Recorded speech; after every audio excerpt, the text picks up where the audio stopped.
इस छोटी सी दुनिया में जब हमारी आंख खुली तो उस पर सितारों की चादर थी। एक लावारिस बच्चे की तरह हमें दरवाजे पर छोड़ दिया गया था, बिना ये बताए कि हम कहां से आए थे, हम कौन हैं और हमारा ये ब्रह्मांड कैसे बना। ना ही हमें यह पता था कि कॉस्मोस में अपने अकेलेपन को कैसे दूर करें। ये सब कुछ हमें खुद ही पता करना था। शुरू से ही हमें एक बात का फायदा हुआ, हमारी इंटेलिजेंस का, खासकर पैटर्न पहचानने की हमारी काबिलियत का, जो विकास के लंबे दौर में और तेज होती गई। जो लोग शिकार और शिकारी को देखने में माहिर थे, जहरीले और काम के पौधों में फर्क कर सकते थे, वो जिंदा रहकर संतान पैदा कर सकते थे। वो जिंदा रहे और उन्होंने पैटर्न पहचानने वाले जीन्स को आगे पहुंचाया, जिसके फायदे भी हुए। दुनिया की तमाम सभ्यताओं ने आसमान में एक जैसे ही तारे देखे, मगर सबने उनमें अलग तस्वीरें देखी। इन कुदरती पैटर्न्स को पहचानने की काबिलियत का इस्तेमाल हमने आसमान में बने कैलेंडर को पढ़ने में किया। सितारों से लिखे इन संदेशों ने हमारे पूर्वजों को बताया कब किस जगह रुकना है, कब बढ़ना है, कब जानवरों के झुंड गुजरेंगे और कब बारिश या सर्दियां आएंगी और वो कितनी देर रहेंगी। जब उन्होंने देखा कि तारों की गति और पृथ्वी पर मौसम के बदलावों में एक सीधा संबंध है, तो जाहिर है उन्हें यही लगा कि ऊपर आसमान में जो भी होता है उसका असर नीचे धरती पर पड़ता है। और ये तो होना ही था। उन लोगों के लिए आसमान एक कैलेंडर की तरह था, इसलिए उसमें होने वाली हलचलों को देखकर वो अगर अंदाजे ना लगाते तो और क्या करते।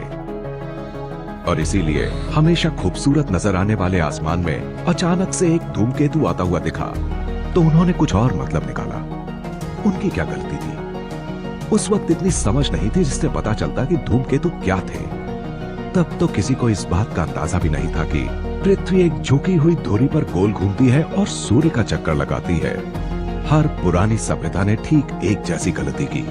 धूमकेतु देवताओं या किसी एक खास देवता का भेजा हुआ संदेश है, और तकरीबन हमारे सारे पूर्वजों ने यही समझा, इनका दिखना अशुभ है। बात चाहे पुराने एज़टेक लोगों की हो, एंग्लो सैक्सन, बेबीलोनियन, सबने धूमकेतुओं को बर्बादी लाने वाला ही समझा। फर्क सिर्फ ये समझने में था कि बर्बादी कैसी होगी। वैसे भी डिसएस्टर शब्द ग्रीक भाषा से आया है, जिसका मतलब है बुरा तारा। पूर्वी अफ्रीका के मसाई लोग धूमकेतु को अकाल से जोड़ते थे, तो दक्षिण के ज़ुलू जंग से। पश्चिम के इगहैप लोगों के लिए धूमकेतु का मतलब था बीमारी। जाहिर के जागा इसे खास तौर पर स्मॉल पॉक्स लाने वाला मानते थे। उनके पड़ोसी लूबा के मुताबिक धूमकेतु का मतलब उनके नेता की मौत की भविष्यवाणी था। पुराने चीन के लोगों ने इसका सिलसिलेवार हिसाब रखा। करीब 1400 बीसी की शुरुआत से उन्होंने धूमकेतु दिखने की घटनाओं का रिकॉर्ड रखना शुरू कर दिया। 3 पूंछ वाले धूमकेतु का मतलब था देश के लिए खतरा। 4 पूंछ वाले धूमकेतु का मतलब था महामारी आने वाली है। पैटर्न पहचानने की इंसान की काबिलियत दुधारी तलवार की तरह है। हम उन चीजों में भी पैटर्न ढूंढ लेते हैं जिनमें पैटर्न होता तक नहीं। इसे फॉल्स पैटर्न रिकग्निशन कहते हैं।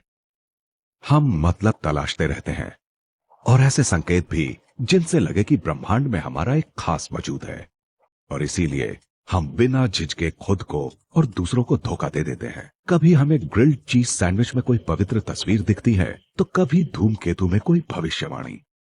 आज हमें पता है धूमकेतु कहां से आते हैं और किस चीज से बने होते हैं।